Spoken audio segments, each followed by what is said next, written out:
Тежджан, ти като организатор, как мислиш, че протече Вито тези 2 дни? Аз честно казвам съм приятно изненадан от тези нашите първоначални любители, пилоти, които се включиха в това състезание. Всъщност започнахме с самото обучение от нашите трактейлове. Абсолютно всички завои, абсолютно всички компоненти на автомобила, лично аз ги предадох и те са с голяма дисциплина ги приеха тези насочени. Ти ги обучаваше? Аз ги обучавам още от самото начало. Всеки пилот се включи за 2 трактея и след това се включиха в Вито.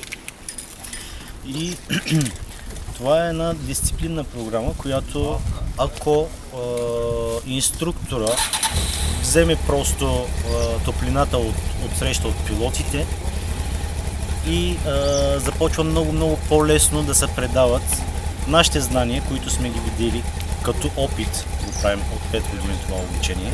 Дори в Турция, първо в Турция го започнахме и след това тук продължаваме. И това стана много по-лесно и аз чувствам много голямо удоволствие, защото това, което аз го знам, успешно успях да го преведа към хората, които имат интерес, дисциплинирани са към този спорт и имат желание да продължат по-нататък.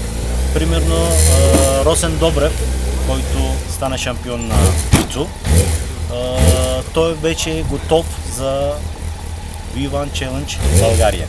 Също така и Венцислав по същия начин прояви много голям интерес и с доста усилия успя да влезе в класацията на V2.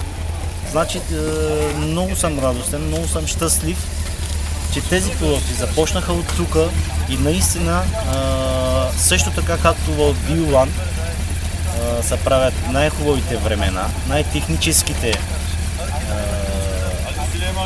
карания, по този начин и те по същия начин се присъединиха, свикнаха с автомобила, свикнаха с механиката му, знаят кога да го успокояват, знаят кога да го натискат много повече, знаят кога да използват спирачката, знаят кога да прехвърлят тежестта в автомобила и това мен много ме прави щастлив, че съм ги предал тези точно на място и те са ги приели точно на място. Благодаря ти.